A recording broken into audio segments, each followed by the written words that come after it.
На фоне последних заявлений и дипломатических сигналов все более отчетливо вырисовывается реальная конфигурация борьбы вокруг коммуникаций через Сюник. Речь уже не идет о выборе между Арменией и Азербайджаном или о каком-то балансе интересов. Россия переходит к прямому противостоянию одновременно и с Баку, и с Ереваном, если дорога через юг Армении будет иметь американскую природу по контролю, управлению или стратегическому замыслу. Заявление президента Азербайджана Ильхама Алиева о том, что дорога так называемого Зангезурского коридора якобы на азербайджанском участке готова почти на 90%, а железная дорога примерно на 70%, которые прозвучали в рамках встречи Организации тюркских государств и были упакованы в привычную риторику о среднем коридоре, транскаспийском маршруте, мире и сотрудничестве. Алиев утверждает, что инфраструктура уже готова, что маршрут рассчитан на перевозку 15 миллионов тонн грузов и что он имеет значение для всего мира. Однако за этими формулами скрывается главное – попытка зафиксировать иллюзию неизбежности коридора, который должен пройти через Сюник вне реального суверенного контроля Армении и стать частью западноамериканской логистической архитектуры. Показательно, что Алиев заговорил об этом именно сейчас, сразу после кремлевской встречи Владимира Путина и Никола Пашиняна. В ходе этих переговоров тема коммуникаций была одной из самых болезненных, и российская сторона больше не ограничивалась намеками. Вице-премьер России Алексей Аверчук фактически прямым текстом обозначил позицию Москвы. Запуск любых маршрутов через Сюник без участия и контроля России невозможен. Это заявление было адресовано не только Армении, но и Азербайджану, который рассчитывает встроиться в американские и турецкие проекты, минуя Москву. Именно здесь возникает ключевой момент. Россия больше не играет роль арбитра между Ереваном и Баку. Она рассматривает любой американский маршрут через Южный Кавказ как прямую угрозу своим жизненным интересам. В этом смысле Москва готова противостоять и Азербайджану, если тот попытается продвигать коридор под эгидой США и Турции, и Армении, если Ереван согласится стать площадкой для реализации проекта ТРИП или так называемого маршрута Трампа. По сути, российская логика предельно жесткая и циничная. Либо коммуникации находятся под российским влиянием, либо их не будет вообще. Поэтому угрозы, прозвучавшие в адрес армянского руководства, это не поддержка Армении и не защита ее интересов, а инструмент удержания региона от американского проникновения. Армения в этом сценарии рассматривается не как союзник, а как территория, которую нельзя отдать США. На этом фоне заявление Алиева выглядит нервной реакцией. Он аккуратно, без прямых адресов, словно убеждая сам себя, говорит о почти завершенном строительстве и надежде на скорую реализацию. Но реальность такова.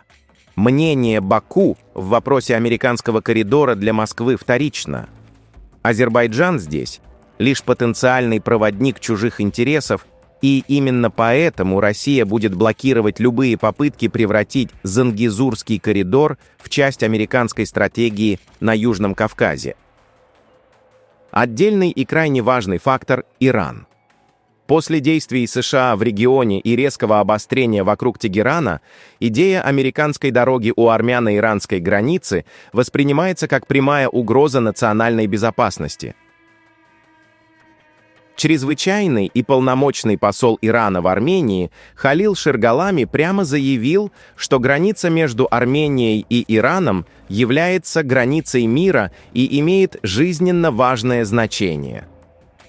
Он лично посетил пограничный пункт, подтвердил отсутствие инцидентов и дал понять, что Тегеран не допустит сценариев, подрывающих стабильность этого участка. В данном вопросе интересы России и Ирана совпадают.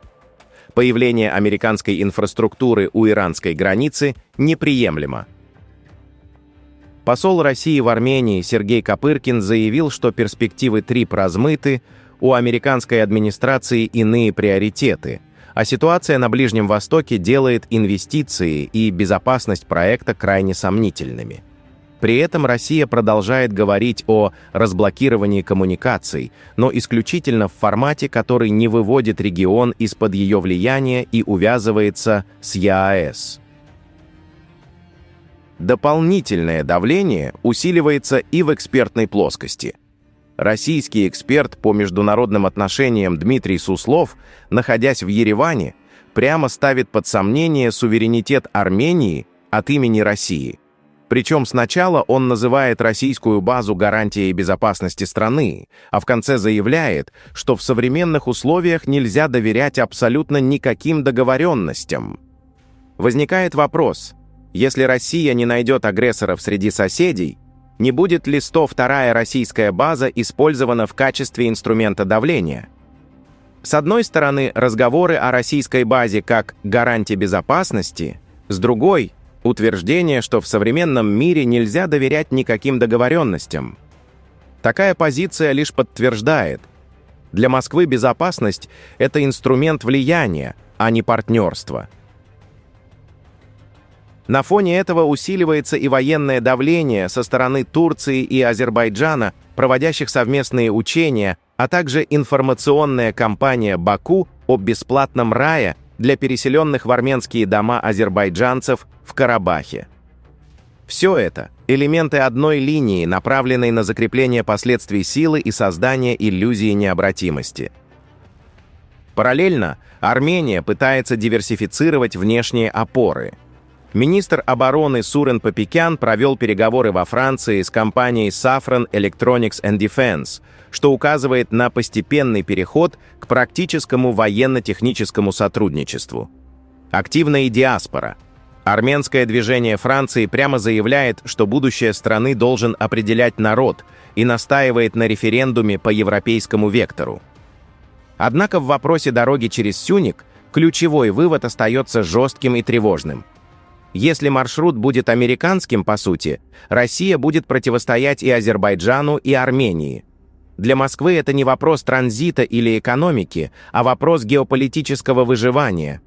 Именно поэтому давление будет нарастать по всем направлениям, а Сюникский коридор уже стал не спорным транспортным коридором между Ереваном и Баку, а ареной прямого столкновения глобальных центров силы. Пишите свое мнение в комментариях и подписывайтесь на наш канал, чтобы не пропускать самые важные и актуальные новости.